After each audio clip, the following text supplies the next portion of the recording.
자, 여러분 이어서 한번 보겠습니다.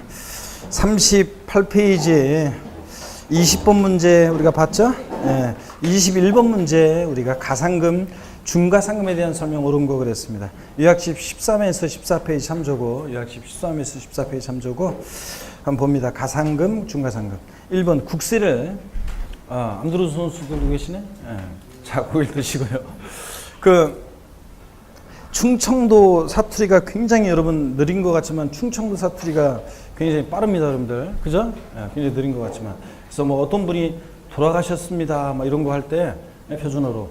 그럴 때 충청도 사투리는 딱 간단합니다. 뭐라고 그래요? 가시오. 그러면 그냥 끝이에요. 두 글자잖아요. 나이트클럽 같은 데서 있잖아요. 나이트클럽 같은 데서 그 서울 사람들은 여자한테 춤추자고 막 카바레 나이트에서 춤추자고 할 때 저 뭐 춤 한번 추실래요? 막 이런 식으로 얘기하잖아요. 그런데 충청도 사람들은 간단해요. 저기 술튀요? 딱 그러면은 여자가 마음에 들면 그래요. 춤추고. 그래서 짧잖아요. 두 글자로 끝나잖아요. 제가 여러분들 지난주 토요일 날 했죠?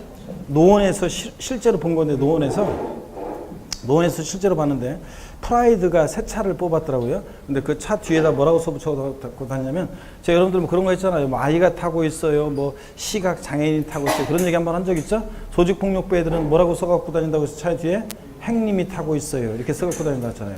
근데 그 프라이드 자동차요. 보세요. 굉장히 짧게 충청도 말이 짧긴 짧더라고요. 뭐냐면,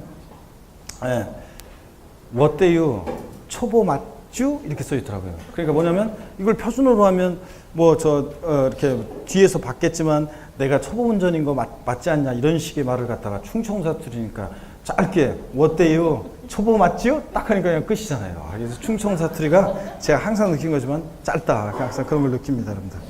자, 충청도 적나라한데 진짜 뭐라고 그랬어 진짜? 사투리 충청도 나오는데 하여튼 바이오 하여튼 자, 38페이지 21번 문제 한번 보겠습니다. 다음은 가상금, 중가상금의 설명 옳은 건데 요약집 13에서 14페이지 참조고 1번 질문 봅니다. 국세를 납부기한까지 완납하지 않은 때에는 그 납부기한이 경과한 날부터 체납된 국세에 대해서 100분의 얼마? 100분의 얼마? 가상금? 3%, 100분의 3 비율로 계산된 가상금을 징수합니다. 가상금은 하루만 지나도, 납부기한 하루만 딱 지나도 국세든 지방세든 체납세액 몇 프로? 3% 딱 깔아놓고 계속 안 내고 버티면 납기후 매 1월이 경과할 때마다 한 달씩 지날 때마다 1.2%씩 1,000분의 12 1.2%씩 중가상금 적용됩니다. 그럴 때 2번 동그라미 2번 중가상금은 체납된 국세가 100만 원, 지방세 50만 원 미만인 때 이를 적용하지 않는다. 자, 얼마라고 했습니까? 30만 원. 지방세는 30만 원. 중가상금 적용할 때. 국세는 100만 원 미만은 적용하지 않습니다. 3번 중가상금 적용하는 기간에 끝까지 버티면 몇 개월이요? 60개월. 5년이죠? 60개월 초과하지 못하도록 하고 있습니다. 중가상금. 4번 지방세를 체납하는 금액이 30만 원 이상인 경우에 중가상금이 부과된다. 30만 원 미만은 적용하지 않으니까 30만 원부터 이상부터는 적용한다는 얘기잖아요. 맞습니다. 4번 정답. 5번 법정 신고기한까지 신고 납부하지 않은 경우에 벌과금 형식으로 부과하는 것이 가산금이다. 벌과금 형식으로 부과하는 게 뭐라고요? 가산세입니다. 그래서 5번이 정답이고 옳은 거. 22번 문제 요약집 13페이지 참조고, 고자갑은 관할 세무서장으로부터 적법하게 부과된 2008년 귀속 소득세에 대한 납세 고지서 한 장을 등기 우편으로 수령했고요. 해당 납세 고지서상의 고지색이 1,000만 원이고요. 납부기한은 2009년 1월 31일이다. 갑이 해당 고지색 전액을 2016년 12월 31일에 납부할 경우 관할 세무상이 갑으로부터 징수할 가상금 및 중가상금 합계액은 얼마인가 그랬습니다. 그러니까 지금 납부기한 지났는데 몇 년이 지났다는 거예요? 지금 5년이 지나서 냈다는 거예요. 그러면 자, 우리 가상금은 이렇게 정되잖아요. 가상금은 자, 고지서에 기재된 납부기한 하루만 딱 지나도 일반 가상금 체납세액 몇 프로? 3% 깔아놓고 국세든 지방세든. 중가상금이라는 게 적용되는데 납기후 매 1월 한 달씩 지날 때마다 자 1.2%씩 끝까지 버티면 몇 개월? 60개월. 5년이죠? 60개월에 한해서 적용됩니다. 그러니까 중과상금은 체납세액의 최대 72%가 적용될 수 있으니까 가상금은 체납세액의 최대 몇 프로까지? 75%까지 적용될 수 있다는 얘기입니다. 이 문제에서는 납부기한 지나서 지금 5년이 지난 어느 날 됐으니까 일반가상금 하루만 지나도 3% 깔아넣었을 것이고 중과상금은 5년 지났으니까 70%. 그래서 최대 몇 프로? 75%까지 적용될 수 있겠죠. 그래서 일반가상금과 중과상금의 총 합계액은 얼마냐? 자, 고지세액이 1,000만 원이니까 얼마? 750만 원이에요. 75%. 750만 원이 자, 일반가상금, 중과상금의 합계액이겠죠. 4번 정답. 넘어갑니다. 23번 문제 보시면 요약식 역시 13페이지 참조고, 요약식 13페이지 참조고, 지방세 기본법에 따라 다음 자료에 의하여 거주인 강선엄 씨가 2016년 10월 30일에 납부한 총 금액을 계산하면 그랬습니다. 세목 재산세고 고지세액이 50만 원이고 납부기한이 2016년 7월 31일이고 실제 납부한 날이 2016년 10월 31일입니다. 이런 거 우리 했었습니다. 기본이론, 자, 심화이론에서 했었어요. 자, 우리 보시면 고지세액 제된 납부기한 있잖아요. 7월 31일 납부기한 하루만 딱 지나도 8월 1일이 되면 8월 1일 날 내더라도 뭐가 적용돼요? 일반 가상금이 적용됩니다. 고지세액 제된 납부기한 하루만 지나도. 그래서 일반 가상금은 체납세액 50만 원에 몇 프로입니까? 3%. 딱 깔아놓고 그 다음에 이 일반 가상금에 더해지는 가상금, 중가상금이 적용되는데 자, 납기 후 매 1월 한 달 이제 7월 30일 납부기한 지나서 한 달 8월 31일 하루만 딱 지나도 한 달 지나면 저 하루만 지나도 9월 1일이 되면 중과상금 1.2% 적용됩니다. 그 다음에 9월 30일에서 8월 31일에서 한 달 9월 30일 하루만 딱 지나도 10월 1일이 되면 중과상금 1.2% 적용됩니다. 이 사람이 자 10월 31일 날 냈다고 했으니까 이때 납부했으니까 자, 중과상금 이거 31일을 넘지는 않았으니까 또 적용되지는 않죠. 그럼 중과상금은 체납세액 50만 원에 1.2% 곱하기 미납 월수를 곱합니다. 자, 중과상금은 지금 지나서 한 달 지났으니까 미납 월수가 2개월이죠? 2개월. 이렇게 하니까 50만 원에 3% 5, 35, 15,000원. 자, 그 다음에 중과상금은 50만 원에 1.2% 하면 6,000원 나와요. 자, 6,000원에 2니까 자, 12,000원이죠? 12,000원. 자, 이렇게 해서 토탈에서 자, 일반가상과 중과상의 총 합계액은 2만 얼마? 7,000원 적용됩니다. 그러면 이 사람이 10월 30일 날 토탈 총 납부할 금액은 얼마냐? 체납세액 50만 원에다 52만 7,000원의 세금을 내야 되겠죠, 여러분들? 자, 그런 얘기입니다. 그래서 4번이 정답입니다. 이 문제에서 자, 이런 거 설명드렸어요. 가산세는 조세에 포함시키는데 가상금은 조세에 포함하지 않는다 그랬어요. 만약에 가상금을 조세에 포함한다 그랬으면 요 8월 30일 넘어서 9월 1일 중과상금 적용할 때 가상금을 조세에 포함시키면 51만 5천 원에다가 1.2% 이런 식으로 해야 되는데 그러지 않는다 그랬습니다. 가상금은 조세에 포함하지 않는다. 자, 국가나 자체는 조직폭력배가 아니니까 자, 그냥 체납세액에다가 1.2% 곱하기 미납 월수를 곱합니다. 가상금은 조세에 포함하지 않는다. 이해되십니까, 여러분? 요 얘기고. 자, 24번 문제 봅니다. 기출문제인데요. 요약집 12에서 13페이지 참조고, 요약집 12에서 13페이지 참조고, 24번 문제 보시면 가산세와 가상금에 관한 설명으로 옳은 것은 모두 몇 개인가? 단 국가지자체, 지자체 조합이 아니며 왜 국가나 지자체, 지자체 조합이 아니라고 했냐면 국가나 지자체에 대해서는 가상금에 관한 규정은 적용한다 안 한다? 안 합니다, 여러분. 예? 자, 그래서 자기가 자기한테 세금 낼 수는 없으니까 세금 갖고 가상금 낼 수는 없으니까. 자, 그렇습니다. 그 다음에 박스 안에 봅니다. 첫 번째, 국세가산세는 해당 의무가 규정된 해당 국세 세목으로 하며 이 말의 의미는 가산세도 조세에 포함시키는 거라고 그랬죠. 가산세 20만 원 붙었다. 과세권자가 다시 계산한 세금이 예를 들어서 100만 원이면 가산세 20만 원 포함해서 120만 원대로 고지서를 보내니까 가산세는 국세 세목으로 하며 해당 국세를 감면하는 경우에 가산세는 감면 대상에 포함시키지 아니하는 것으로 한다. 자, 조세를 깎아줄 때 가산세까지 감면해 주는 것은 아니라고 그랬습니다.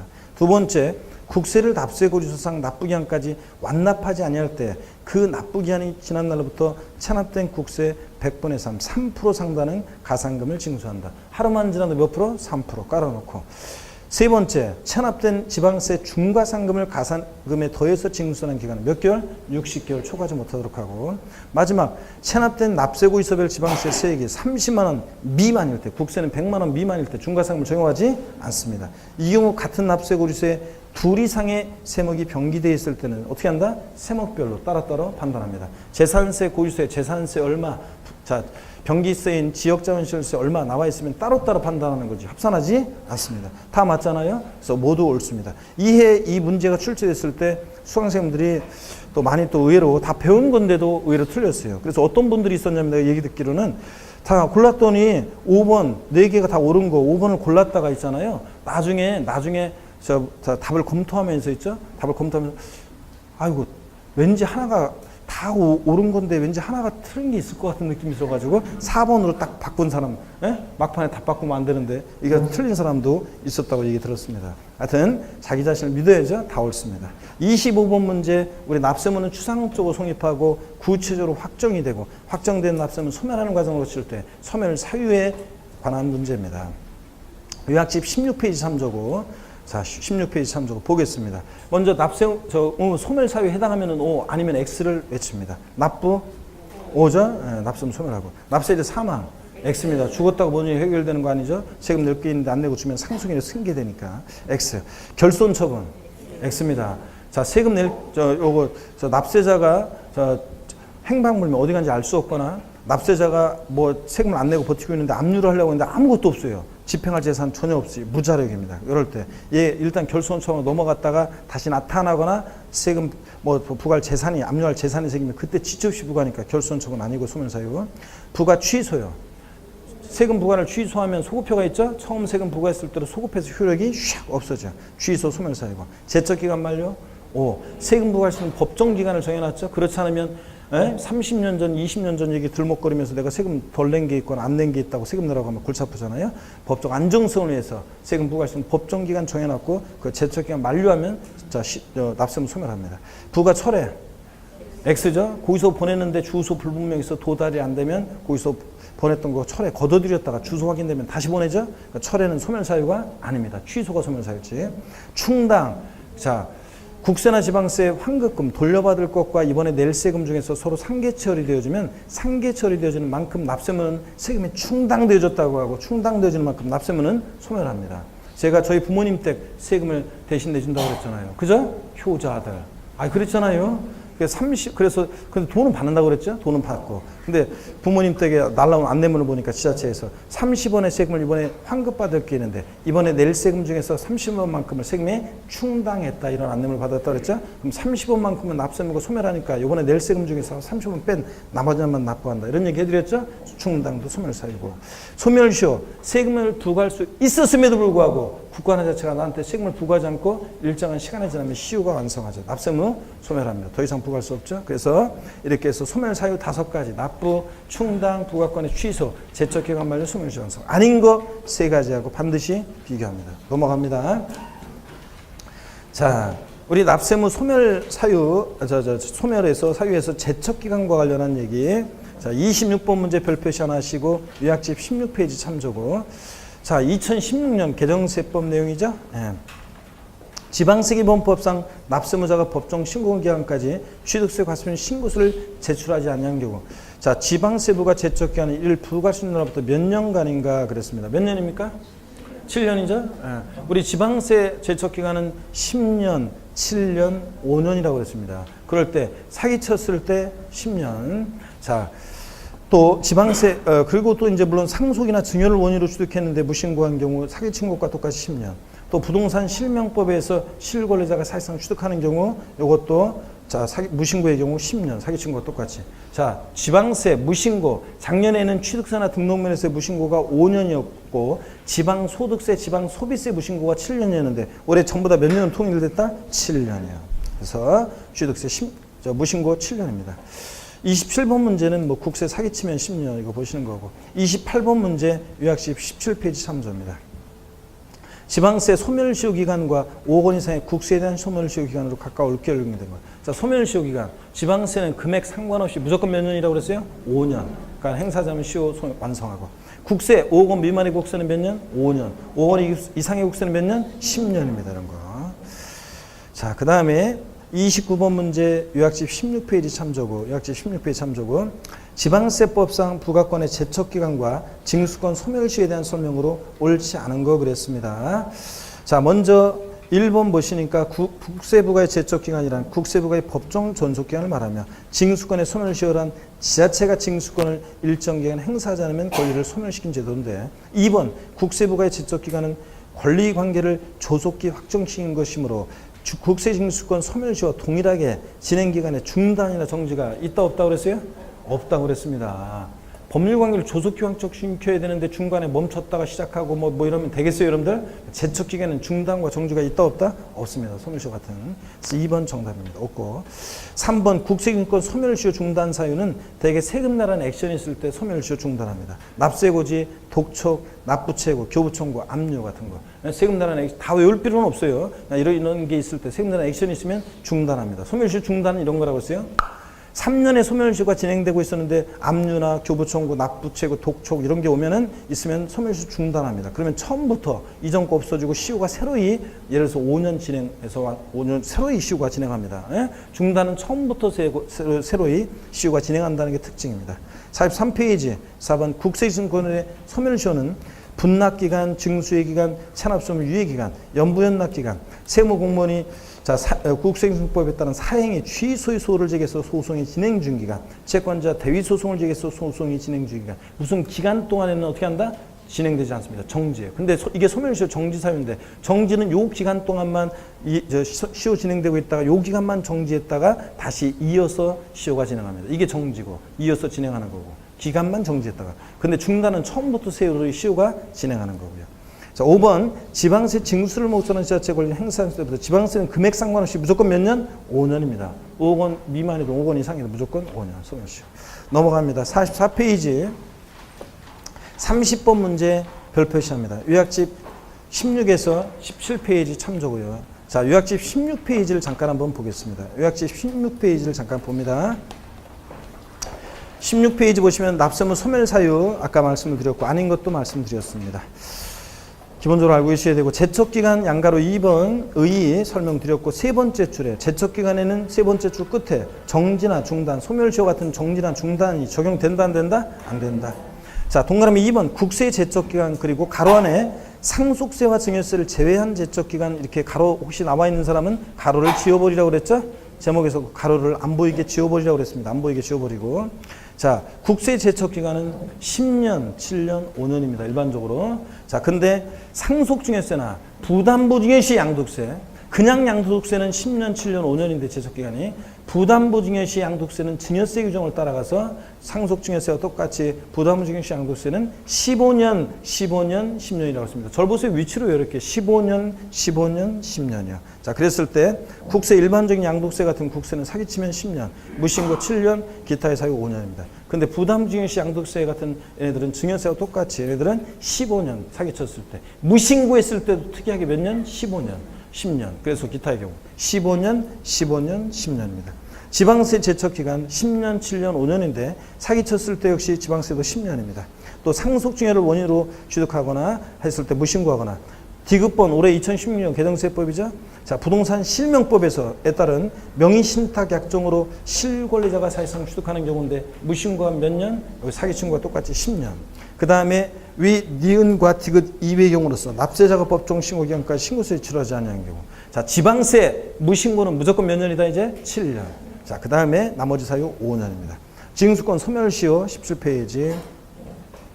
지방세는 소멸시효 금액 관계없이 무조건 5년입니다. 근데 국세 5억 원 미만의 국세는 5년, 5억 원 이상 국세는 10년이고 국세만 금액에 따라 나눠줍니다. 주의하고. 중단과 정지 사유 외울 것은 아니고 의미 이해하시고 자, 어떤 게 중단 사유인지 대충 눈에 익혀두시고 정지 기간 동안만 정지 이렇게 아시면 됩니다. 자, 그럼 문제 30번 문제 문제집 44페이지 30번 문제를 봅니다. 자, 다음은 부가권의 제척임과 징수권 소멸시효에 대한 설명이다. 옳은 것으로 묶인 것은 그랬습니다. 1번 기억번에 지자체 징수의 소멸시효는 10년이다. 자, 몇 년입니까? 5년입니다. 틀렸고. 니은번 압류시 국세기능권의 소멸시효는 중단된다. 압류, 독촉, 납부채고, 교부청구 이렇게 세금 나라 액션이 있을 때 뭐한다? 중단합니다. 중단. 자, 그래서 니은번 맞고 디귿번 부담부증에 따라 수증자에게 증여세 과세되고 증여자에게는 양도세 과세되는 경우 이게 부담부 증여시 양도세에 관한 얘기죠. 자, 이런 경우에는 부담부 증여시 양도세에 관한 내용은 증여세와 양도세 제척 기간은 달리 적용돼요? 아닙니다. 부담부 증여시 양도세는 증여세 규정을 따라갑니다. 이때는 증여세 규정을 따라가서 15년, 15년, 10년 이거 적용됩니다. 그래서 달리 적용된다 틀렸습니다. 같이 적용되고 리을번 상속과 증여를 원인으로 취득하는 경우가 부동산 실명법에서 규정에 따른 명의신탁 약정으로 실권리자가 사실상 취득하는 경우로서 좀 빠진 말은 실권리자가 사실상 취득하는 경우에 무신고의 경우는 요 경우에 무신고 신고기한 내 신고 제출하지 않는 무신고의 경우에는 무신고의 경우 요 말이 좀 빠져 있네요.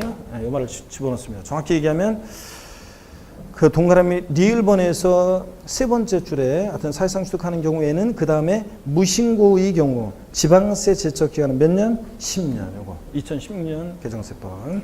그래서 옳은 것은 니은하고 니을번이 옳은 것으로 그렇게 하시면 되겠습니다. 아시겠습니까, 여러분? 무신고의 경우를 집어넣으라니까 거기에 니을번 세 번째 줄 사실상 취득하는 경우에는 다음에 지방세 제척 기간 놓고 앞에 무신고의 경우는 자, 지방세 지적 기한은 10년이다. 이렇게. 됐습니까, 여러분?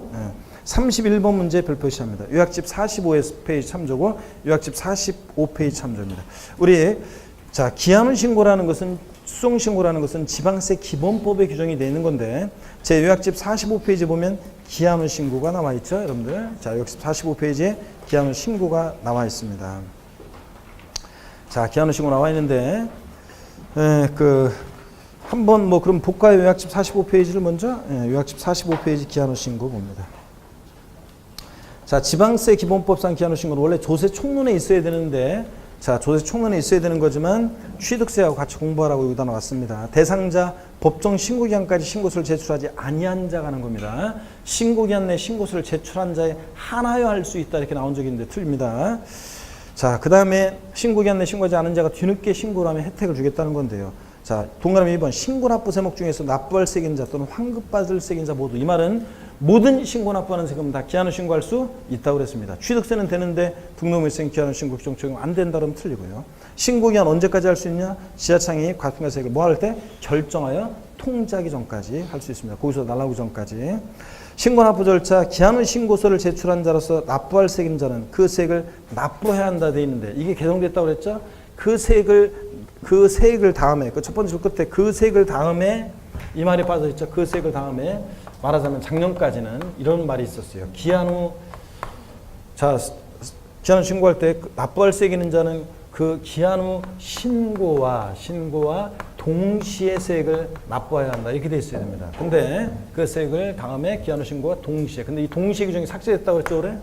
동시에 납부하지 않아도 자, 혜택을 받을 수 있도록 바뀌었습니다. 그래서 거기 표 아래에 세액 결정 아래에 바탕색 박스 화살표 법정 신고 기한이 지난 후 1개월 내 기한후 신고만 하면 동시에 납부하지 않아도 무신고가 생겨서 50% 감면받을 수 있습니다. 바꾼다면 뻔하지 뭐. 납부할 세액 있는 자는 기한후 신고 감면을 받으려면 기한후 신고와 동시에 세액을 납부해야 한다. 이렇게 바꾸겠죠? 아, 그렇잖아요. 그러니까 동시에 요 규정이 삭제됐다는 개정 내용 알아두시고. 자, 그 다음에 기한후 신고 효력을 봅니다. 법정 신고기간이 지난 후 얼마요? 1개월 내 30일도 아니고 60일도 아니고 1개월 내 기한후 신고한 경우에는 무신고 가산세 몇 프로요? 50%를 경감해 줍니다. 근데 납부불성 저연세는 경감한다 안 한다? 안 합니다. 기한후 신고에 관한 거니까. 세액결정, 기한후 신고서를 제출한 경우 지자체장은 지방세법에 따라 신고일로부터 3개월 내 그 지방세 과분가세액을 결정해야 되는데 즉 납세무자 기한후 신고에 의해서 납세무가 확정되는 것은 아닙니다. 납세무 기한후 신고하면 자 신고기한을 신고하지 않으면 하루만 딱 지나도 세액결정권하는 과세권자한테 넘어가고 가산세 적용되기 때문에 납세무자 기한후 신고했다고 해서 납세무 확정되는 것은 아니고 기한후 신고일부터 3개월 내 지자체장이 결정하는 때 납세무가 확정된다는 얘기입니다. 이해되십니까, 여러분? 자, 그러면 우리 문제집으로 갑니다. 31번 문제 한번 보겠습니다. 44페이지 문제집 31번 문제 별표시 하나 하라고 그랬죠? 지방세 기본법상 기한후 신고 및 수송신고에 대한 설명이 다 틀린 거. 수송신고는 안 배웠지만 비교도에 특강집 할 때, 특강할 때는 그거 나와 있어요. 중요한 건 아니지만. 수송신고는. 근데 기한후 신고는 올해 꼭 알아둬야 되고요. 1번 법정신고기간 내 과세 신고서를 제출하지 아니한 자에 한해서 기한후 신고할 수 있다. 그렇죠, 여러분들? 네. 5번 좀 보세요.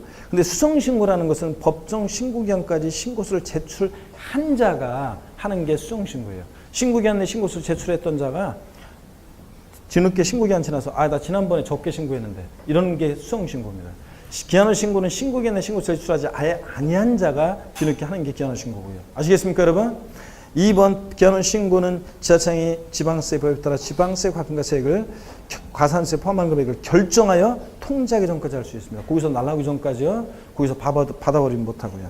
3번 법정 시효이 지난 날부터 60일 이내 기한후 신고한 경우에 무신고와 납부불성계산세 100분의 50을 경감한다. 틀렸죠 여러분들? 뭐가 틀렸어요 일단? 언제까지 해야 돼? 1개월 내에 30일도 아니고 60일도 아니고 1개월 내에 기한후 신고한 경우에 무신고 가산세 50불 깎아주는 거지. 기한후 신고니까. 납부불성실 가산세나 과소신고 가산세는 경감하지 않습니다. 과소신고 가산세 땡, 납부불성 가산세 땡입니다. 4번 봅니다. 기한후 신고는 납세물 확정하는 효력이 없으므로 그렇죠? 지자체장은 신고일로부터 기한후 신고일로부터 3개월 내에 과소평가세액을 결정해야 합니다. 그때 납세물이 확정됩니다. 자, 수성신고는 나중에 보겠지만 참고적으로 보세요. 수성신고는 신고기한 내 신고서를 멍신강림했구만. 수성신고기인데 신고서를 제출한 자가 기한후 신고할 수 있는, 수성신고할 수 있는데 자, 참고적으로 알았어요. 수성신고, 신고기한 지나서 6개월 내에 수성신고를 하게 되면 적게 신고한 것에 대해서는 과소신고가산세 50불 깎아줘요. 6개월 내. 이제 이런 거. 자, 그 정도만. 나중에 뭐 6개월 지나고 1년 내에 수성신고하면 20% 감면. 자, 과소신고가산세 20% 감면해주고.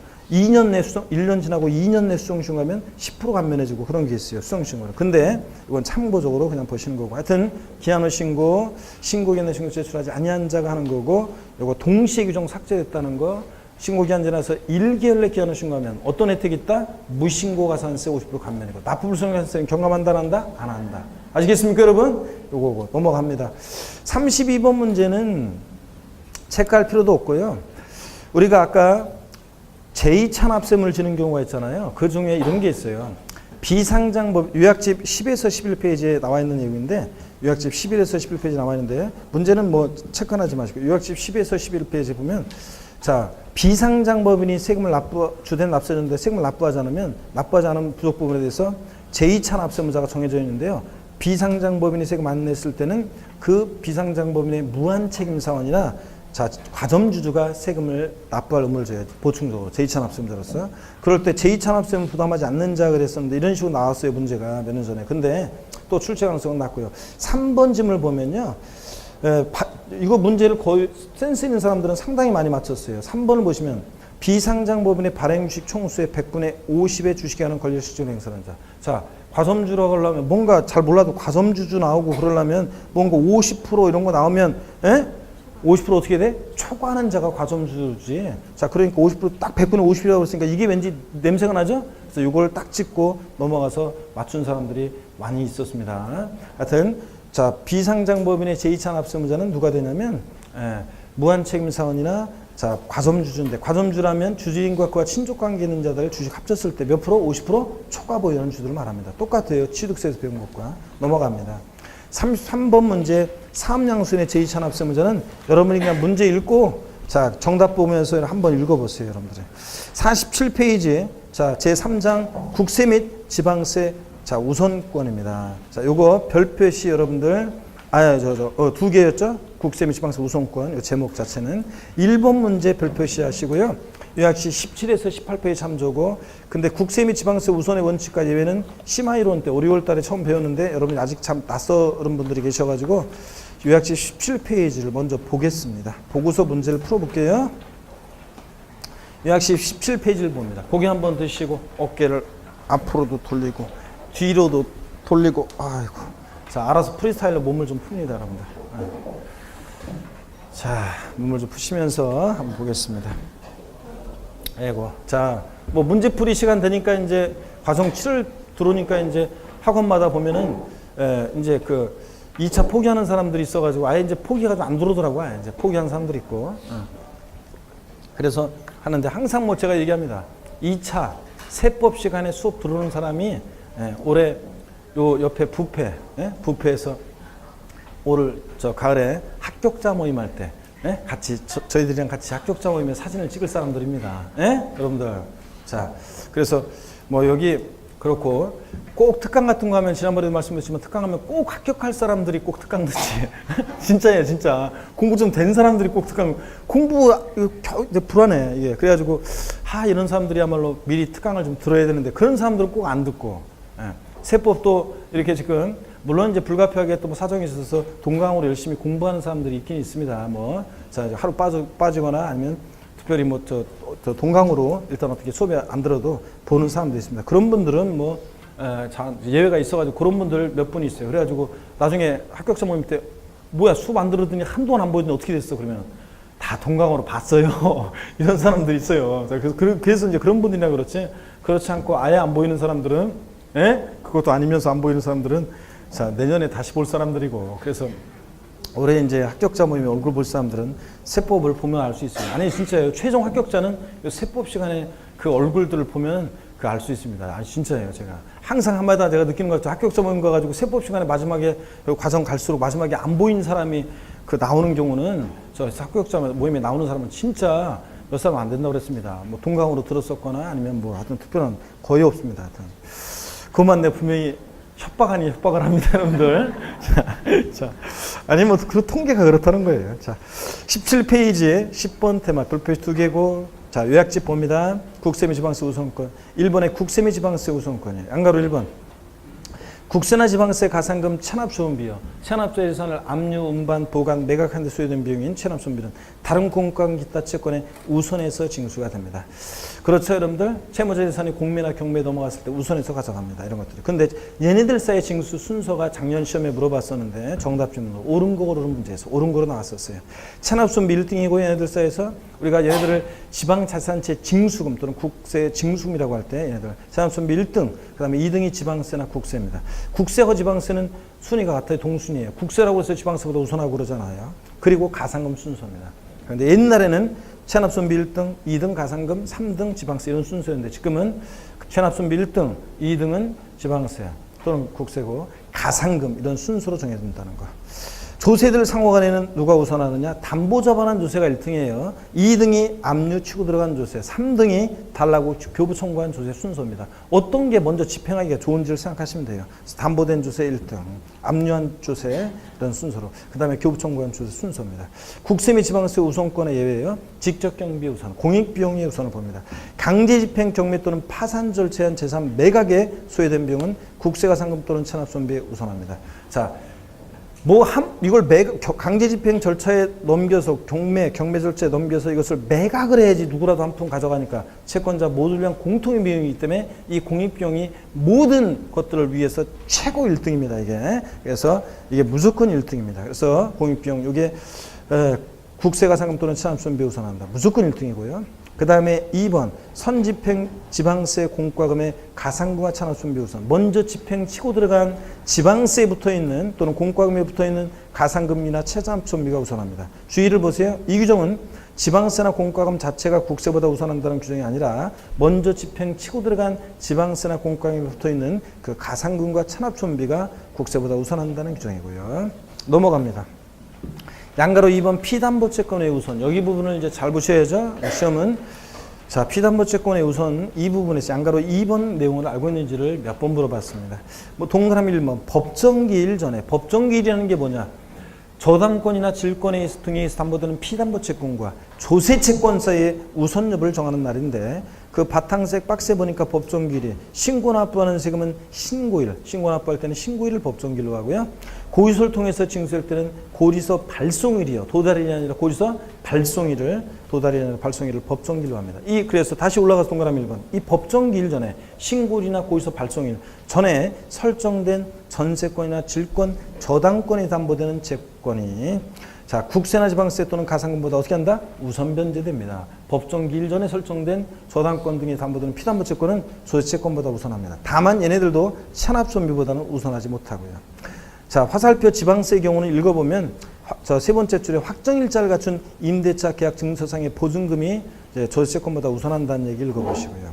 동그라미 2번 설정일자에 관계없이 조세채권이 우선하는 경우 그 재산에 부과된 국세나 지방세. 이걸 당해세라고 하는데 이거 알고 있는지를 시험에서 몇 번 물어본 거예요. 말하자면 그 재산에 부과된 국세나 지방세는 설정일자 관계없이 법정기일 전에 설정됐든 후에 설정됐든 설정일자 관계없이 피담보채권보다 얘들 조세채권이 더 우선합니다. 그 재산에 부과된 세가 어떤 거냐? 재산세, 그리고 나오면 한 세트로 같이 나오는 애 특정부동산분 지역자원시설세, 또 종부세, 재산세, 부가세로서 지방교육세, 또 재산세, 자동차세도 있지만 제가 뺐고요.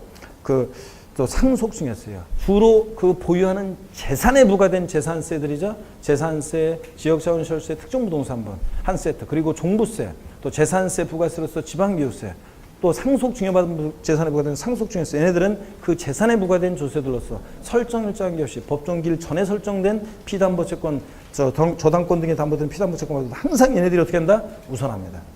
양가로 3번과 4번 소액 임차 보증금이요. 주택이든 상가든 법령이 정하는 일정한 우선 변제 소액 임차 보증금은 국세지방세보다 우선합니다. 얘네들보다 체납조민보다 우선할 수 없고요.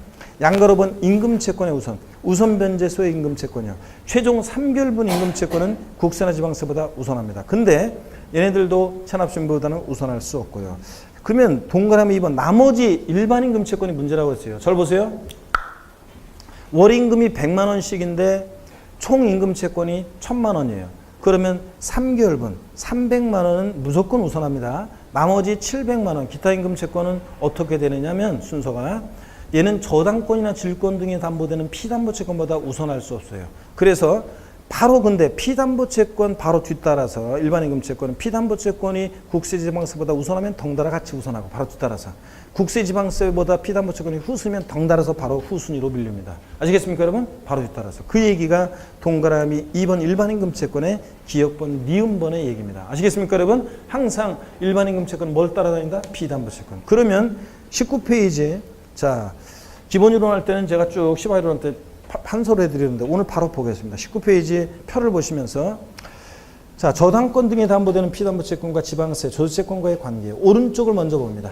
자 부등호를 표시를 보니까 지방세가상금과 피담보채권 부등호 표시는 무슨 의미냐? 피담보채권이 저당권 등에 담보되는 피담보채권이 지방세나 가상보다 우선한다는 얘기입니다. 그러니까 법정기일 전에 저당권 등이 설정돼서 피담보채권이 조세채권보다 우선할 때 얘기입니다.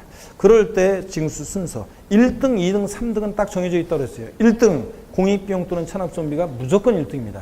2등도 딱 정해져 있어요. 소액 임차보증금이나 그 다음에 3개월분 임금채권 무조건 2위그룹이고 3등도 딱 정해져 있습니다. 당해 재산에 부과된 주세, 재산세, 지역자원시설세, 특정부동산분, 종부세, 재산세, 부가세로서 지방교육세, 상속증여세 이런 애들 당해세. 그 다음에 이제 따져봅니다. 피담보채권이 먼저 법정기일 전에 설정돼서 피담보채권이 조세채권보다 우선할 때는 피담보채권 나오고 바로 뒤따라서 누가 나와요? 기타임금채권 나오고 그 다음에 조세채권, 지방세가상금, 그 다음에 일반 채권이나 공과금은 항상 꼴등입니다. 자 왼쪽을 봅니다.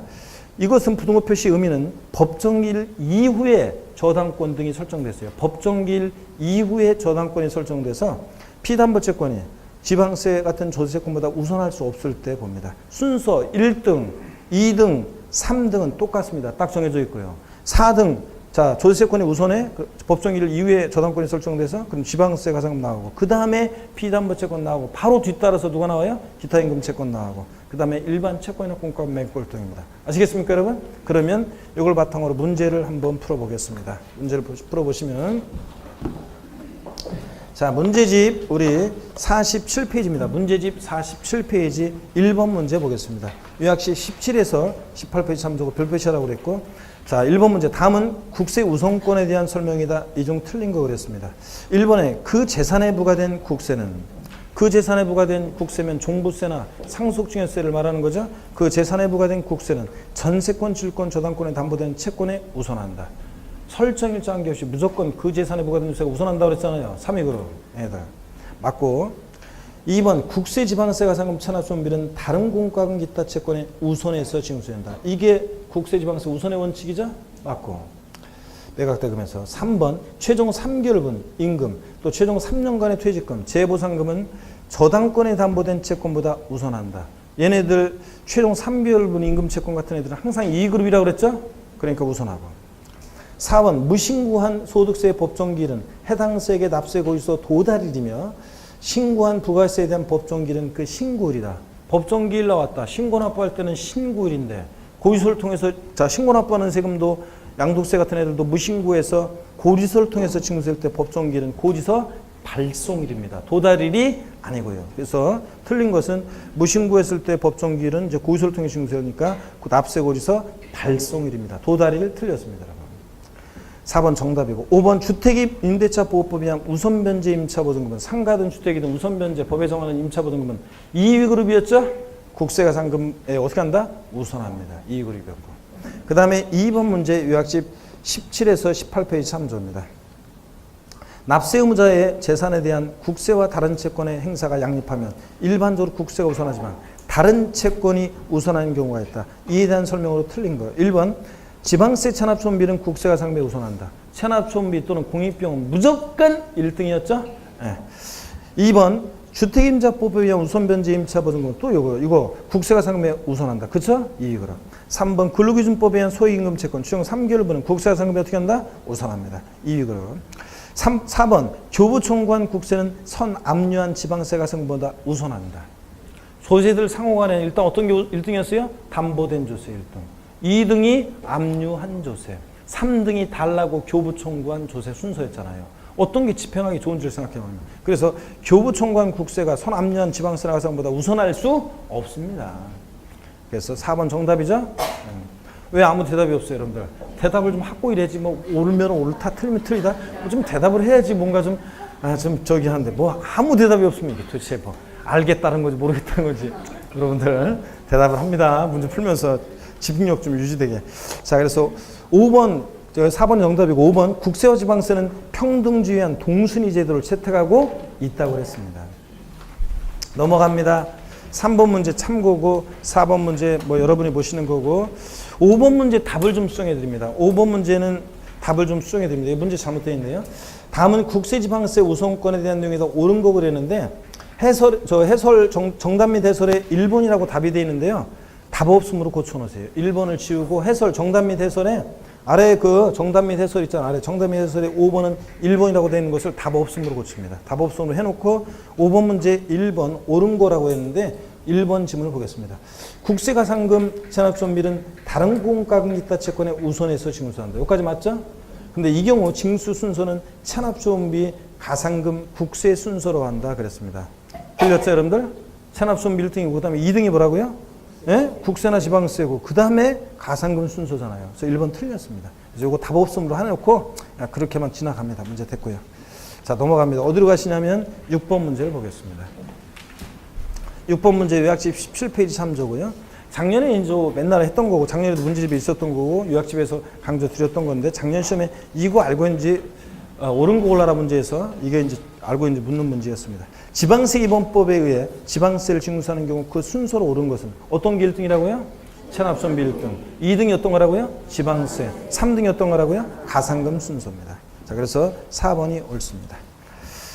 그 다음에 7번 문제 한번 봅니다. 기출문제인데요. 요약집 18페이지 참조고 우리 국세지방세 우선의 원칙과 예외에서는 주로 문제가 7번 문제처럼 출제가 됐었습니다. 주로 이렇게 당해 재산에 부과되는 알고 있는지 물어봤는데 한번 봅니다. 체납된 조세 법정기일 전에 채권 담보를 위해 갑이 저당권 설정 등이라는 사실이 등기부등본에 의해서 증명되는 갑 소유 토지 A의 공매대금에 대해서 그 조세와 피담보채권이 경험할 때 피담보채권보다 우선 징수하는 조세가 아닌 거 그랬습니다. 법정기일 전에 저당권이 설정됐대요. 근데 그 법정기일 전에 설정된 피담보채권보다 우선한 조세가 아닌 거래요. 자, 그러니까 여기 보기를 딱 보니까 어떤 겁니까? 취득세지 여러분. 나머지 종부세, 특정부동산분 지역자원시설세, 또 같이 나오는 재산세 부과되는 지방교육세, 여기다가 한 가지 더 추가하면 상속세, 증여세, 얘네들은 당의 재산에 부과되는 세금들이잖아요. 그죠? 그러니까 얘네들은 항상 설정 입장 없이 피담보채권보다 우선하는 조세들입니다. 아닌 거 어떤 거? 취득세요. 이런 거. 자, 그래서 당해세 반드시 알고 계셔야 되고 기본적으로. 8번 문제 봅니다. 지방세 기본법 및 국세 기본법상의 국세와 지방세 우선에 대한 설명으로 옳지 않은 거 그랬습니다. 자, 1번에 보니까 국세 법정기일 전에 저당권 등에 의해서 담보되는 채권은 저당권 등이 설정된 그 재산에 부과된 국세, 상속증여세, 종부세와 가상금보다 우선하지 못한다. 맞잖아요. 법정기일 전에 설정됐어도 저당권이 이 당해세, 당해 재산에 부과된 그 재산에 부과된 조세보다 얘네들보다는 우선할 수 없습니다. 맞고요. 2번 지자체 징수금은 법정기일 전에 전세권, 주권, 저당권의 설정을 등기 등록한 사실이 증명되는 재산 매각에서 그 매각 금액 중에서 지방세와 가산금을 징수할 때요. 지방세와 가산금, 조세채권은 그 전세권, 주권, 저당권에 따라 담보된 채권에 우선해서 징수한다. 맞아요? 이 문제 애초에 지금 처음에 시작이 법정기일 전에 자 전세권 등이 설정된 사실이 증명된대요. 법정기일 전에 저당권 등이 설정됐으니까 이 지방세는 가산금은 지방세 가산금은 이 피담보채권보다 우선하여 징수할 수 없습니다. 우선하여 징수한다고 틀렸잖아요. 문제 이해되십니까 여러분? 문제 법정기일 전에 저당권 등이 설정됐는데 지방세가 어떻게 우선해요? 우선하지 못합니다. 2번 정답 틀렸습니다. 3번 납세자의 재산을 지자체 징수금 체납으로 인해서 체납처분을 했을 경우에 그 체납처분비는 다른 지자체 징수금과 국세 및 그 밖의 채권에 우선해서 징수한다. 체납처분비 또는 공인비용이 무조건 1등이었죠? 네, 맞습니다. 4번은 주택임대차보호법 적용되는 임대차 관계에 있는 주택을 매각할 때 그 매각 금액 중에서 국세가 상금을 징수하는 경우 임대차에 관한 보증금 중 일정 금액으로서 같은 주에 따라 임차인이 우선해서 변제받을 수 있는 금액에 관한 채권. 길게 돼 있지만 소액 우선 받을 수 있는 소액 임차 보증금은 어떻게 한다? 국세가 상보다 어떻게 합니까? 우선해서 변제된다는 얘기입니다. 또 5번도 읽어보면 하여튼 체납손비 우선한다는 얘기고요. 넘어갑니다. 9번 문제 보겠습니다. 요약집 19페이지 참조고, 국세 우선권에 대한 규정에 의해서 우선 변제 순서를 바르게 나열하는 항목은 그랬습니다. 자, 임금 기타 근로관계로 인한 채권. 자, 일반 임금 채권, 추정 3개월분이 아닌 일반 임금 채권은 뭘 따라가요? 뭘 따라다니는 얘는 피담보 채권 따라다니잖아요. 그러니까 얘는 일단 보류예요. 니은번 체납초원비 또는 공인비용은 무조건 1등이죠? 그러니까 니은번이 무조건 앞에 제일 있어야 되고. 그래서 보기를 보니까 니은번이 제일 앞에 있는 게 3개가 지나야 되네. 일단 보류. 그 다음에 일반 채권이나 공과금은 맨 꼴등이라고 그랬죠? 디귿번? 그러니까 디귿번이 맨 뒤로 나와 있어야 되는데 다 디귿번은 맨 뒤로 깔아놨네. 에이 진짜 도움이 안 되네. 자, 좀 더 봐야 됩니다. 좀 더 봐야 되네. 그러면 국세 가산금은 자, 요는 저당권 등하고 이런 거 따져봐야 되니까 일단 니을번은 모릅니다. 미음번 최종 3개월분 임금과 일정 기간 퇴직금 및 재보상금. 최종 3개월분 임금 채권은 무조건 뭐예요? 2위 그룹입니다. 그러니까 미음번 체납촌비 다음에 뭐가 나와야 돼? 미음이 나와야 돼. 그래서 미음번 나와 있는 게 1번하고 3번 또 나와 있네. 자, 또 따져봅니다. 그러면 비읍번은 뭡니다? 압류한 재산의 국세에 법정기일 후에 설정된 질권 저당권에 담보되는 피담보채권. 법정기일 이후에 저당권이 설정됐으니까 이 피담보채권은 아까 니을번 국세가 상금보다 우선해요, 후순이에요? 우선해요, 후순이에요? 후순입니다. 우선하지 못해요. 자, 그러니까 자, 아까 니은, 미음 나오고 그 다음에 뭐가 나와야 돼요? 국세가 상금 나오고 그 다음에 바로 뒤따라서 피담보채권 나오고 그 다음에 피담보채권 바로 뒤따라다니는 어떤 애요? 일반 임금채권, 기억번이 나오고요. 아시겠습니까, 여러분? 이런 순서로 되는 겁니다. 그래서 정답은 몇 번이다? 3번이 됩니다, 여러분. 그래서 이렇게 한다는 거. 10번 문제 요약시 17에서 19페이지 참조고 10번 문제 봅니다. 개인 사업자인 갑이 종합소득세를 체납하여 갑소유 주택을 압류하여 공매하였다. 매각 금액은 1억 원이며 배당을 신청한 채권자 및 채권액이 다음과 같을 때 관할 세무장이 배당받을 수 있는 종합소득 금액은 얼마인가 그랬습니다.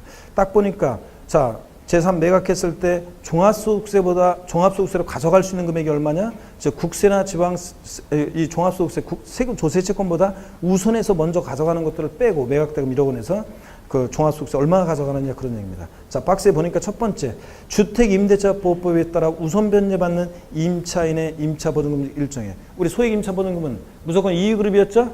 그러니까 종합소득세보다 우선해서 가져갈 겁니다. 그 다음에 두 번째 종업원 을에 대한 임금채권인데 2,400만 원인데 월 200만 원씩 12개월이래요. 그러면 최종 3개월분 임금채권 200만 원 곱하기 3, 600만 원은 무조건 2위 그룹이죠? 종합소득세 우선해서 가져요. 그럼 나머지 2,400에서 600을 뺀 얼마요? 1,800만 원은 이거는 나머지 일반 임금채권 피담보채권 따라다니니까 뒤에 일단 따져봐야죠. 넘어갑니다. 일단. 그리고 세 번째 압류한 주택에 대한 A은행의 채권이 4천만 원인데 저당권 설정 등기일이 2016년 6월 1일이에요. 개인 사업자 가배 종합소득세가 5천만 원인데 법정기일 2016년 11월 16일이에요. 그러면 저당권이 법정기일 11월 16일 전에 6월 2일 날 설정됐으니까 법정기일 전에 저당권이 설정됐죠? 그러니까 이 피담보채권 4천만 원은 자, 종합소득세보다 어떻게 합니까? 우선해서 가져갑니다. 그러면 피담보채권이 우선하면 덩달아 아까 기타 임금 채권, 예? 최종 3개월분을 제외한 나머지 임금 채권도 결국은 또 우선하죠? 종합소득세보다. 자, 그런 얘기입니다. 그 다음에 압류한 주택에 대한 종부세요. 자, 압류한 주택에 대한 종부세는 당의 재산에 부과된 주세잖아요. 그죠, 여러분들? 재산세, 종부세, 특정부동산물 지역자원시설세, 재산세 부과된 지방교세 이런 애들은 자, 그 재산 자체에 부과된 조세니까 설정일정 무조건 얘네들 3위 그룹이었죠? 예, 그래서 종합소득세보다 우선합니다. 결국은 다 우선하는 것들이 있네요, 국세보다. 그러면은 매각대금 1억에서 자, 첫 번째 주택임대차 보증금액 1,000만 원. 임금 채권은 결국은 3개월분이든 나머지든 다 우선하죠. 2,400 다 우선하고 빼고 그 다음에 저당권에 담보되는 채권 4천만 원 빼고 또 우선하니까 또 종합부동산세 1,000만 원도 우선하니까 빼요. 그러면 매각대금 1억에서 지금 우선하는 것들을 다 빼면 8,400만 원이에요. 8,400만 원 우선하는 것들이. 그럼 1억에서 8,400 빼니까 정답은 얼마냐? 1,600만 원만 종합소득세로서 가져갈 수 있다는 얘기입니다. 이해되십니까, 여러분 이거? 아, 이런 문제입니다. 넘어가고 챕터 4장 서류의 송달은 시험에서 딱 한 번 나왔습니다. 공유송달에 관한 2번 문제가 기출문제인데요. 2번 문제가 기출문제 딱 한 번 나오고 그 이후에 안 나온 것들이에요.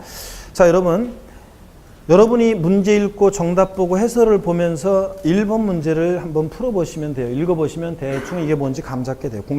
자, 서류 송달에 관해서. 자, 2번 문제 해설을 한번 볼게요.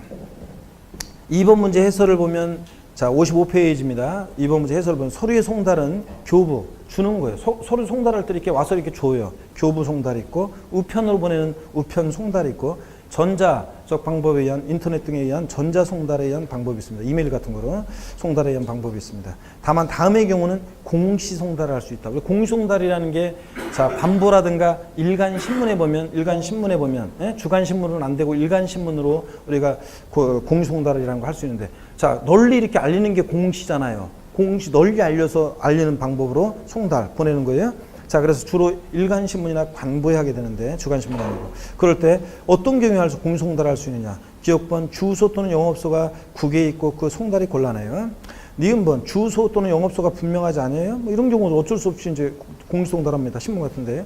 디귿번, 서류를 우편으로 송달했으나 받을 사람이 없는 것으로 확인되어 반송됨으로써 나쁘기 않네 송달하기 곤란하다고 인정된 경우. 다 곤란하고 뭐 그러네요. 불분명하고. 리을번, 세무공무원이 2회 이상 납세자를 방문하여 서류를 교부하려고 했으나 받을 사람이 없는 것으로 확인돼서 나쁘기 않네 송달하기 곤란하다고 인정되는 경우 이럴 때 곤란하니까 또 역시 공송달할 수 있습니다. 다만 송달할 장소에서 서류의 송달을 받아야 할 자를 만나지 못했을 때는 그 사용인 또는 그 밖의 종업원 또는 동고인으로서 사리를 판별할 수 있는 사람에게 서류를 송달할 수 있고 와가지고 이제 다른 그런 사람들한테는 서류 송달을 받아야 할 자 또는 그 사용인, 그 밖에 종업원 또는 동거인으로서 사리를 판별할 수 있는 사람이 정당한 사유 없이 서류의 송달을 거부하면 송달할 장소에 서류를 자 보세요, 절 보세요. 둘 수 있어요. 정당한 사유 없이 사용인이나 그런 사람들이 그자가 교부를 안 해요. 안 받아요. 그러면 수용을 거부해요. 자, 정당한 사유도 없이 그러면 그냥 거기다가 놓고 유치 송달하는데 서류 송달할 장소 거기 놓고 올 수 있어요. 예? 자, 이렇게 유치 송달이라고 합니다. 자, 그럼 보세요. 54페이지 2번 문제가 똑같이 또 안 나올 건데 이게 이제 출제가 됐을 때 눈치가 있는 사람들은 상당히 이 문제를 맞췄어요. 한 번도 안 배운 내용이고 안 가르쳐줬어요. 이런 걸 뭐하라 해요. 그런데 안 했는데 문제가 딱 나왔어요. 근데 이 문제를 맞췄단 말이에요. 상당 사람들, 센스 있는 사람들 맞췄어요. 어떻게 맞췄냐고요? 보세요. 지방세 기본법상 공유송달을 할 수 있는 경우가 아닌 거 이렇게 나왔는데 자, 1번, 2번, 3번을 보면 다 곤란해요. 확인되지 않고 곤란해요. 5번도 보니까 곤란해요. 근데 다 곤란하다고 돼 있죠? 뭐가 뭔지 모르겠지만. 근데 4번을 보니까 서류를 송달할 장소에 송달을 받을 자가 정당한 사유 없이 그 수령을 거부해요, 이거는. 그러니까 맞힌 사람도 내가 어떻게 맞췄어? 안 가르쳐 주는데 그랬더니 딱 보니까 뭐하고 뭔데 그게 딱 왠지 있다 튀어. 4번이 튀잖아요, 여러분들. 그죠? 다 곤란하고 불분명하고 그런데 이것만 명수로 거부해. 놓고 올 수 있습니다. 이런 거예요. 자, 읽어보시고요. 여러분들 이런 거라는 거. 한 장 넘어갑니다. 56페이지 구제제도요. 시험에 한 번도 안 나오다가 몇 년 전에 한 번 나오고 2번 문제가 기출문제인데 한 번 나오고 그 다음에 작년에 종합문제 속에서 지문 한 줄 살짝 나왔는데 이 구제제도 같은 거예요. 예, 조세관에서 부당한 처분을 받아요. 국가나 지자체로부터. 그러면 내가 그냥 가만히 있으면 안 되고 당장 뛰어가서 세무공무원 멱살을 잡으면 나만 이거지. 그러니까 정당한 절차를 밟아서 권리구제를 받아야 되는데 여러분 우리 권리구제 같은 것은 여러분 잘 보세요. 권리구제는 우리가 권리구제는 여러분 보세요. 권리구제는 헌법소원 같은 것도 그렇고 권리구제라는 것은 되게 헌법소원도 그렇고 여러분이 우리가 청구기간이 중요해요. 항상. 왜냐? 헌법소원이든 이런 거든 청구기간을 정해놓고요. 그 청구기간 지나면 더 이상 권리구제 못 받게 해요. 왜냐고요? 각하시켜버려요. 왜 그러냐면 자 시간이 지난 다음에 권리구제 해달라고 하게 되면 자 그거 해줘봤자 실익이 없는 경우도 있고요. 괜히 행정력만 낭비하는 거지 서로.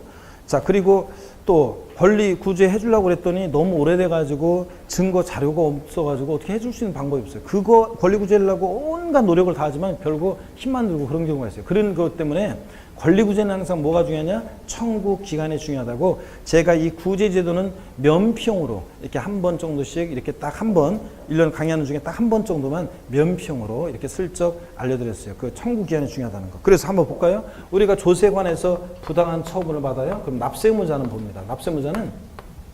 납세무자는 이의신청이라는 걸 할 수 있어요. 자 시장문수한테 자 우리가 부당한 처분을 받았어요. 이의신청할 수 있어요. 이의신청할 수도 있고요. 또 그 다음에 우리가 뭘 할 수 있냐면 도지사 같은 사람들한테 심사 청구할 수도 있고요. 심사 청구를 구할 수도 있고요. 또 조세심판원에 우리가 심판 청구라는 조세심판원의 심판 청구라는 것을 또 구할 수도 있어요. 자, 이런 것들을 절차를 통해서 우리가 권리구제를 받을 수 있습니다. 이런 것도 안 되면요, 우리 행정법원에 행정소송을 제기해서 권리구제를 받을 수 있습니다. 그런데 이런 권리구제는 청구기간이 중요하다고 그랬어요. 이 조세에 관한 부당한 처분이 있으면 안날부터 전부 다 이런 거 다 며칠 내에 제기할 수 있냐면 다 부당한 처분이 있으면 안날부터 90일 내 경정 통지받고서 90일 내 자 이런 심사 청구도 90일 내 다 이런 거는 90일 내 제기할 수 있습니다. 옛날에는 이런 게 어떨 때는 60일 어떤 때는 90일 중구난방이었어요. 그러다 보니까 국민들이 헷갈려 안 헷갈려요? 헷갈리잖아요. 청구기한이 중요한데 이거 청구기한 지나면 안 해주는데 그러니까 이것을 전부 다 90일로 통일했어요. 그래서 제가 요해 출제됐을 때 그랬어요. 저기 전에 제가 그랬어요. 청구기한이 중요한데 법을 좀이라도 아는 사람이면 청구기한을 물어볼 건데 특히 처음 만약에 나온다 그러면 그럴 때 무조건 옛날에는 60일, 90일 했다 90일 통일됐으니까 정답은 무조건 60일로 바꿔서 나올 거라고 했어요. 바꾼다는 뻔히 옛날 규정을 60일로 바꿀 거다. 그래서 60일 나오면 무조건 그게 정답이라고 그랬습니다. 자 그러면 여러분 보세요. 작년에 시험에 나온 거는 지문 한 줄 나온 건 이거였어요. 자, 납세무자는 권리구제예요. 꼭 이의신청 절차를 거쳐야지만 거치고서 심사청구나 심판청구를 할 수 있는 것도 아니에요. 바로 그냥 납세무자는 심사청구나 이의신청 절차를 거치지 않고 바로 그냥 심사청구를 할 수가 있어요. 다 이런 것도 90일 내. 이런 거 그냥 바로 그냥 제기할 수 있어요. 바로 다 제기할 수 있어요. 그냥 이의신청 절차를 거치지 않고도요. 자, 이거는 시험에 나왔으니까 작년 시험에 나온 게 자, 보세요. 심사청구와 심판청구는 이의신청 절차를 거치지 않고서는 할 수 없다 그랬는데 아니에요. 그냥 바로 그냥 제기할 수도 있습니다. 아시겠습니까, 여러분?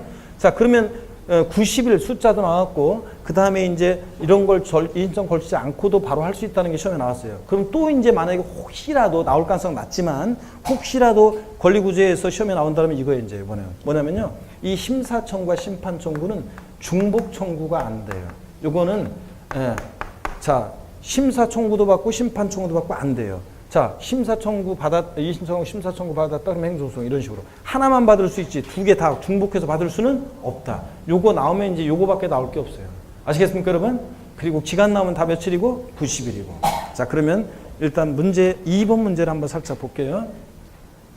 1번 문제 볼게요. 다음은 구제 절차 중 거출 순서에 대해 좀 틀린 거는데 자, 납세무자는 심사 청구 바로 갔다가 행정소송 가도 되고요. 이의신청 절차를 거치지 않고 바로 심판 청구 갔다 행정소송 갈 수도 있고요. 이의신청을 거쳐서 심사 청구 행정소송 이런 식으로 갈 수 있어요. 근데 5번을 보세요. 이의신청도 하고 받고 심사 청구도 받고 심판 청구도 받고 된다 안 된다? 안 된단 말입니다. 심사 청구와 심판 청구는 중복해 청구를 받을 수 없어요. 이게 이제 시험에 물어본다면 이것밖에 물어볼 게 없어요. 아시겠습니까, 여러분? 예. 2번 문제가 이제 기출이 되는데 몇 년 전에 이것도 눈치는 사람들은 이제 제가 알려준 걸 기억해서 맞췄단 말이죠. 지방세무법상 이의신청 심판청구에 관한 설명 틀린 건데 1번 보니까 90일 나오죠. 2번 보니까 90일 나오죠. 3번 안 나오고 기간이 4번 보니까 60일이 나왔어요. 그래서 저한테 배운 분들은 무조건 아싸 이거 90일이겠지. 그래서 60일 틀렸다 그래서 4번을 골랐어요. 근데 이거 실제로는요. 이게 30일이었어요. 정답이. 자 봅니다. 이의신청 심판청구는 그 처분의 집행에 효력을 미치지 않는다. 만약에 처분의 집행에 효력을 미치면 전부 다 시간 끌기 위해서 이의신청 제기해놓고 시간 끌어요. 그렇기 때문에 이의신청이나 심판청구는 그 처분의 집행에 효력을 미치지 않는데 다만 압류재산에 대해서 이의신청 심판청구의 결정 처분이 있는 날로부터 이거 30일까지 공매처분을 보류할 수 있다. 이렇게 돼 있어야 돼요. 원래 30일이에요. 그런데 답을 맞췄어요. 자, 어떻게든 간에 맞추면 되는 거지. 제가 무조건 90일이라고 다 90일인데 60일 나오면 정답이라고 했는데 저 60일 나왔으니까 아싸. 앞으로도 똑같습니다, 여러분. 60일 나오면 무조건 그거 틀려. 아시겠습니까, 여러분? 30일은 이렇게 나올 수 있는데 14일도 나오는 경우도 있고 그런데 60일 나오면 무조건 틀립니다. 아시겠습니까, 여러분? 자, 그러면 됐고요. 중복 청구가 안 된다는 거 심사 청구와 심판 청구 그거만 알면 되고 57페이지 종합 문제 이거 한 문제 작년 기출 문제인데 풀고 오늘 마칩니다. 1번 문제 보시니까 작년 26개 기출문제인데 지방세무법상 부가징수 및 불복에 관한 설명을 옳은 것. 1번 지문은 요약집 16페이지 참조고 요약집 16페이지 참조고요. 납세자가 법정 신고기간까지 소득세 과세분 신고서를 제출하지 아니해서 해당 지방소득세를 부과할 수 없는 경우에 지방세부가 제척기간 몇 년이라고요? 지방세는 이제 무조건 몇 년입니까? 네? 7년입니다. 이건 원래 작년에도 지방소득세는 7년이었지만 하여튼 다른 애들도 이제 무조건 몇 년이다? 7년입니다. 지방세 무신고 7년. 5년 틀렸고. 2번 지방세 불복 시 불복 청구인은 이의신청을 거치지 않고 심판 청구를 제기할 수 없다. 아닙니다. 그냥 바로 심사 청구나 심판 청구 제기할 수 있다고 그랬습니다. 이의신청 절차 거치지 않아도. 2번 틀렸고. 3번 취득세는 당연히 원칙 뭐예요? 보통 징수하는 세금이에요? 신고 납부해야지. 이렇게 가장 기본적인 것도 나옵니다. 신고 납부고. 4번 지문 요약집 13페이지 참조입니다. 요약집 13페이지 참조고. 납세무자가 지방세 관계법에 따른 납부기한까지 지방세를 납부하지 않았다. 미납부했을 때는 산출세 100분의 20의 가산세예요? 아니지. 뭐예요? 가산금이 정되는 거지. 산출세계 100분의 20. 지금 같으면 이제 납부세계 100분의 20의 가산세가 부과되는 것은 요거는 신고기한 내 무신고했을 때가 그런 거지. 납부기한 내 미납부했을 때 뭐라고요? 가산금입니다. 아시겠습니까, 여러분? 납부기한 내 미납부하면 뭐라고? 가산금이지. 자, 100분의 20의 가산세가 적용되려면 신고기한 내 신고하지 아니했을 때가 그런 거지. 자, 가산금이고. 5번 요약집 17페이지 참조고. 지방세, 지자체 징수의 징수 순서는 체납수험비, 지방세, 가산금의 순서로 한다. 맞죠, 여러분들? 체납수험 1등, 2등 지방세, 3등 가산금. 자, 여러분 오늘 여기까지 됐고 다음 주에는 이제 제2편 지방세에서 취득세로 넘어가서 자, 예고해드린 대로 문제 풀어오시면 되는데 아이고 제가 문제 풀으라고 그랬어요? 체크 갖고 오세요. 문제 읽고 정답 보고 해설 보고 체크. 다른 과목 딱 똑같이 그렇게 합니다, 여러분. 고개를 드시고 마지막 멘트 한마디만 날릴 시간을 주세요. 여러분 하여튼 문제풀이 과정은 그렇게 미리미리 체크하면서 준비를 하시면서 정리를 하면서 공부를 이제 아이고 잠깐만 자 그런 것들을 여러분들이 외우시면서 이제 공부를 이렇게 하셔야 됩니다. 자 외울 거 외우고 정리할 거 정리해가면서 이렇게 아셨죠 여러분? 이렇게 해서 하시고 하여튼 7, 8월 달 무더운 여름에 흔들리지 않고 끝까지 버텨내서 반드시 올해 합격하겠노라 결의를 다지는 의미에서 힘찬 박수를 치면서 마칩니다. 고맙습니다. 수고하셨습니다.